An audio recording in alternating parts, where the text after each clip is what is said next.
Hello friends, welcome to iExamB. Our today's article is No Relief for the Nowhere People, and the writer is Mr. Ravi Srivastava. He is Honorary Director of the Center for Employment Studies, Institute for Human Development, Delhi. Earlier, he was a professor of economics at JNU, Delhi. So basically, it is about the migrant workers. अभी जो migrant laborers हैं, वो जो crisis face कर रहे हैं due to lockdown, उसके बारे में है।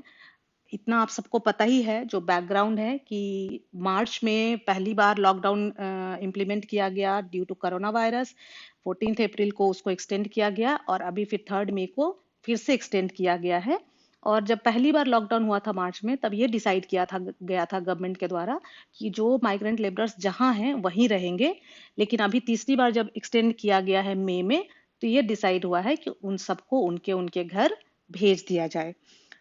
उसी के बारे में है। He says, the writer says, policy responses to the migrant crisis reinforce the idea of two Indians.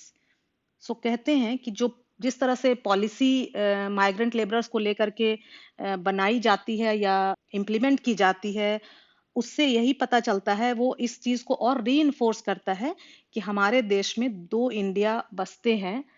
एक है इंडिया जिसमें लोग सुखी हैं, अच्छी तरह अपनी जिंदगी जीते हैं, उनके पास इतना अभाव नहीं है। और दूसरा है हमारा भारत, जो कि बहुत बड़ा सा हिस्सा है हमारे देश का, और वो गरीबी और भुखमरी से जूझ रहे हैं। उनको बेसिक जो उनकी नीड्स हैं, उसको भी पूरा करने में काफी दिक्कत आती है। In the beginning he tells about Jamalo Makdam, जो कि 12 साल की 12 इयर्स ओल्ड एक गर्ल थी। She died on April 18th walking back from the chilli fields of Telangana to her home in Chhattisgarh. ये माइग्रेंट वर्कर्स थे, और जमालो ने और एक ग्रुप के साथ, ग्रुप ऑफ माइग्रेंट वर्कर्स के साथ, इन लोगों ने डिसाइड किया कि हम तेलंगाना से छत्तीसगढ़ पैदल ही निकल पड़ते हैं, क्योंकि तेलंगाना में अब उनके पास न जॉब थी, न इनकम था, न रहने को जगह थी, न खाने को कुछ था। डिसाइडेड कि हमारे पास जो कुछ है उसको लेकर के हम पैदल ही चलते हैं, गांव में ही रहेंगे। लेकिन हर journey ended in death, possibly due to electrolyte imbalance and exhaustion. रास्ते में ही इसकी मृत्यु हो गई, इस बच्ची की। Then he says, in the past month, last एक महीने में, ड्यूरिंग दिस लॉकडाउन, काफी सारे माइग्रेंट वर्कर्स की मृत्यु हुई है, लाठीचार्ज किया गया है उनपे। बहुत मिनिमम जो रुके भी हैं, जहां उनको रोका गया है, काफी मिनिमम बेसिक फैसिलिटीज भी उनको मुहैया नहीं हो पा रही है। स्प्रे विथ डेंजरस केमिकल्स उनके ऊपर स्प्रे किया गया है, ताकि वायरस को फैलने से बचाया जा सके। और denied entry into their home villages by the dominant elite. These reports and images have seared our conscience. और इतना ही नहीं, उसमें से कुछ लोग जो किसी तरह अपने गांव पहुंच भी गए, वहां पे गांव में भी लोग उनको अपनाना नहीं चाह रहे हैं। उन्हें ये लग रहा है कि अब ये लोग बाहर से आए हैं और अपने साथ वायरस लेके आए होंगे। वहां पे भी स्टेट गवर्नमेंट ने ऐसा कोई इंतजाम नहीं कर रखा है कि उनके जो लौट के आ रहे हैं उनके लिए कुछ व्यवस्था की जाए। ये सारा देख करके, रिपोर्ट्स और इमेजेस देख करके, these images have seared our conscience. Sear is a verb which means, literal meaning तो ये होता है कि किसी चीज के सरफेस को बहुत तेज आंच से जला देना, to burn the surface of something with very strong heat. But here it means when you see something and then have a very unpleasant strong feeling, that is sear. जिसको कहते हैं कुछ ऐसा देखा जिससे आपका मन सिहर गया, दिल दहल गया, ये है सियर। सियर्ड आर कॉन्शियंस मतलब हमारा अंतःकरण कांप गया। नेक्स्ट पैराग्राफ में ये कहा जा रहा है कि जो माइग्रेंट लेबरर्स हैं, मेन वीमेन चिल्ड्रन, ये नोवेयर सिटीजन्स ऑफ इंडिया है। मतलब वो कहाँ के हैं उन्हें खुद नहीं पता, क्योंकि उनके लिए कोई भी एंटाइटलमेंट नहीं है, कोई राइट नहीं है। उन्हें खुद नहीं पता कि वो कहाँ को बिलोंग करते हैं, क्योंकि जहाँ आए थे वो लगता है कि वो वहां आए हैं, गांव से निकल गए हैं, तो गांव में लोग सोचते हैं कि ये अब यहाँ के नहीं है। और जो पॉलिसी डिस्कोर्स है, they have been invisible in policy discourse. Discourse means जो डिस्कशन है, पॉलिसी डिस्कशंस जो होते हैं, जो पॉलिसीज बनाई जाती है, उसमें भी उनके बारे में कभी कोई चर्चा नहीं की जाती है। अभी तक इतना भी नहीं पता है, कोई फर्म एस्टिमेट नहीं है कि उनके कितने नंबर्स हैं। जो ऑथर्स हैं और जो थोड़े-थोड़े दिन पे अपडेट करते रहते हैं, उन डेटा को अगर मिला के एक अनुमान लगाया जाए, तो 60 से 65 मिलियन, लगभग 6 साढ़े 6 करोड़ लोग हैं, जो ये माइग्रेंट वर्कर्स हैं। और 40% जो है, 40% कंस्ट्रक्शन सेक्टर में काम करते हैं, 15% एग्रीकल्चर में काम करते हैं। बाकी जो बचे वो अदर सर्विसेज, ट्रांसपोर्ट, मैन्युफैक्चरिंग वगैरह में काम करते हैं। अगर इनके फैमिली मेंबर्स को भी जोड़ दिया जाए तो ये इनकी संख्या लगभग लगभग 10 करोड़ हो जाएगी। और ये जो माइग्रेंट लेबरर्स हैं वो ज़्यादातर रूरल एरियाज के गरीब क्षेत्र से आते हैं और पुअरेस्ट सोशियो इकोनॉमिक क्लासेस को बिलोंग करते हैं, लाइक एससी, एसटी, ओबीसीज। और जो largest section of child bonded and trafficked labour, trafficking भी होती है इनकी, जिनको कि बहला फुसला के, उनको समझा बुझा करके एक जगह से दूसरी जगह लेके चलाया जाता है, ताकि सस्ते में काम करने वाले लोग मिल जाए। And they predominate in activities that are characterized by 3 Ds: dirty, dangerous, difficult, and consistently face a fourth: discrimination. So just imagine, nearly 70% of migrants work in urban and peri-urban areas in and around great centers in state in the north, west and south of the country. So in areas में ये काम करते हैं। और आप सोचो कि India के जीडीपी का लगभग लगभग 6% इन माइग्रेंट लेबरर्स से आता है, और वो भी डायरेक्ट, मतलब इनको जो वेजेस मिलते हैं उसके द्वारा। अगर हम इनडायरेक्ट इनका कंट्रीब्यूशन देखें तो जो मैन्युफैक्चरिंग सेक्टर है उसमें काफी इनका योगदान है, जिसका कि 30% योगदान है मैन्युफैक्चरिंग सेक्टर का जीडीपी में। एग्रीकल्चर में इनका काफी, एग्रीकल्चर एंड अलाइड सेक्टर्स में इनका काफी योगदान है, वहां पे भी 15% कंट्रीब्यूट करता है जीडीपी में।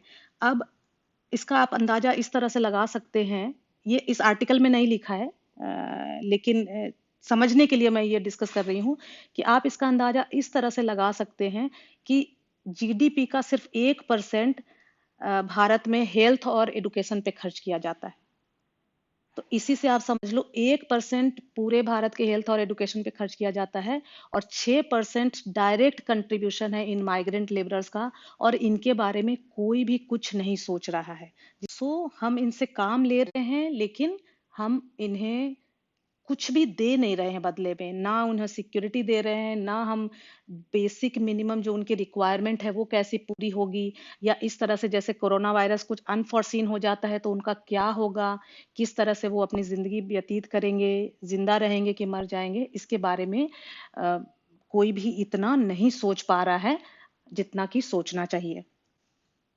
The lockdown imposed by the government has exposed the deep fault lines in India's labor market, which operates in a sea of growing informal employment relations. जो informal employment relations हैं, इसकी वजह से जो ये workers हैं, उनको कोई security नहीं है, और ना ही जो एम्प्लॉयर हैं उनकी कोई रिस्पॉन्सिबिलिटी है, क्योंकि वो बिल्कुल ही इनफॉर्मल तरीके से रखते हैं इन वर्कर्स को।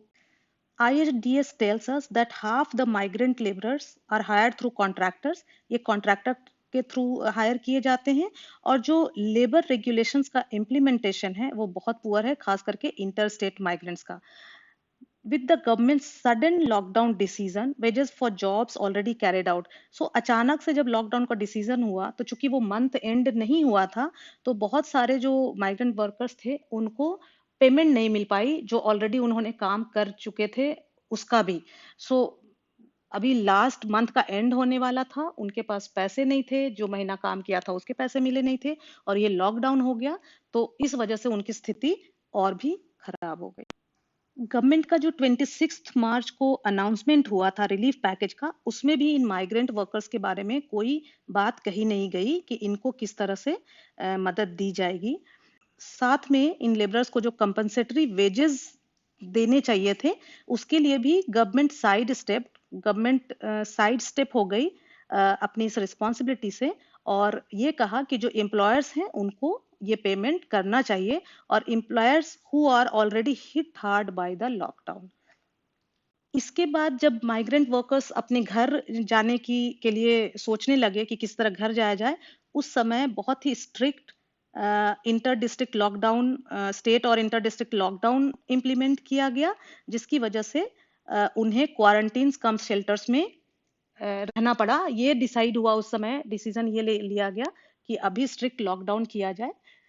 ये डिसीजन भी एक तरह से गवर्नमेंट का सही सोच करके ही लिया गया था कि इससे कहीं ना कहीं हम इस वायरस को फैलने से रोक पाएंगे। लेकिन उसकी वजह से इन माइग्रेंट वर्कर्स को इन शेल्टर्स में रहना पड़ा। कुछ लोग पैदल निकल गए, कुछ साइकिल से निकल गए, कोई ठेले से चले गए, और उसमें कई लोगों की मृत्यु भी हो गई। और जो डेटा है उसके अनुसार बहुत सारे लोग तो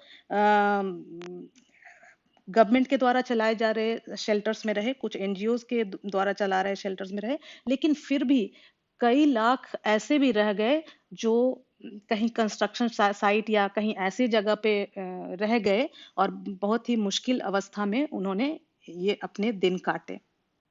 देन द राइटर सेज कि फिर 19 अप्रैल को ये डिसाइड किया गया और इशू किया गया ऑर्डर गवर्नमेंट के द्वारा कि जहाँ पे वो शेल्टर्ड हैं वहाँ पे उनका मूवमेंट अलाउड है और वो वहाँ पे काम कर सकते हैं, वर्क साइट्स पे जा सकते हैं। फिर वो 29 अप्रैल को सेंट्रल गवर्नमेंट का एक नोटिफिकेशन आया कि जो स्टैंडर्ड लेबरर्स हैं और इंटर स्टेट में जा करके वो काम कर सकते हैं, बसेस के द्वारा इंटर स्टेट मूवमेंट हो सकता है और वो काम कर सकते हैं या अपने घर जा सकते हैं। 1 मई को स्पेशल ट्रेन्स परमिट किए गए ताकि ये माइग्रेंट वर्कर्स जो हैं वो अपने घर जा सकें। कुछ केसेस में ये जो फेयर था वो स्टेट गवर्नमेंट को बेयर करना था, और कुछ केसेस में माइग्रेंट्स को खुद ही पे करना था, ऐसा उस समय डिसाइड किया गया। सो राइटर कहते हैं कि इस समय जो पहले ही लगभग 1 महीने से बहुत ही बुरी अवस्था में वो लोग रह रहे थे, इस समय इतना कंफ्यूजन और इस तरह की जो का डिले है वो उनके लिए और भी उनकी मुश्किलों को और भी बढ़ा दिया। और इस समय हमारी रिस्पॉन्सिबिलिटी होनी चाहिए थी कि उनका मूवमेंट किस तरह से स्मूथ हो, और रास्ते में उनके खाने का क्या इंतजाम होगा, क्योंकि पता नहीं है कि उन माइग्रेंट वर्कर्स के पास इतने पैसे भी हैं कि वो फेयर दे सकेंगे, खाना खाने के लिए उनके पास कुछ है कि नहीं। सो ये हमारी रिस्पॉन्सिबिलिटी होनी चाहिए थी। लास्ट में राइटर कहते हैं कि जो इस पैंडेमिक के अगेंस्ट जो हमारी फाइट है वो एक विजन के साथ लड़ी जा सकती है, और उस विजन ऑफ दैट सोसाइटी, ऐसे सोसाइटी की जो कि इंक्लूसिव हो, इक्विटेबल हो, नॉन डिस्क्रिमिनेटरी हो। India needs unified labour market की जरूरत है, यूनिवर्सल सोशल सिक्योरिटी सिस्टम जहां पे कि जो इंश्योर करे security, safety, dignity to all workers हैं। तो इसका क्या मतलब है कि उनकी कोई डिग्निटी नहीं है, मतलब कोई भूखा है तो वो बिल्कुल थोड़ा थोड़ा उनको खाना दिया जा रहा है, बिल्कुल वो हाथ पसारे खड़े हैं, तो कहाँ है उनकी डिग्निटी? हम नहीं इंश्योर कर पा रहे हैं। Pandemics do not recognise artificial between living spaces and work spaces, and जो बेसिक एमिनिटीज हैं, हेल्थ सिक्योरिटीज हैं, ये सबको मुहैया जरूर होनी चाहिए। लेकिन अभी जो जिस तरह के पॉलिसी रिस्पॉन्सेज आ रहे हैं उससे ये लग रहा है कि अभी भी जो भी डिसीजन लिए जा रहे हैं वो बहुत शॉर्ट साइटेड लिए जा रहे हैं, और वो हमें बता रहा है कि फिर से एक बार प्रूव कर रहा है, रीइंफोर्स कर रहा है, रिकॉग्नाइज कर रहा है कि हमारे देश में 2 भारत हैं, 2 इंडियाज हैं, एक इंडिया है और एक भारत है। So thank you friends, thanks for watching.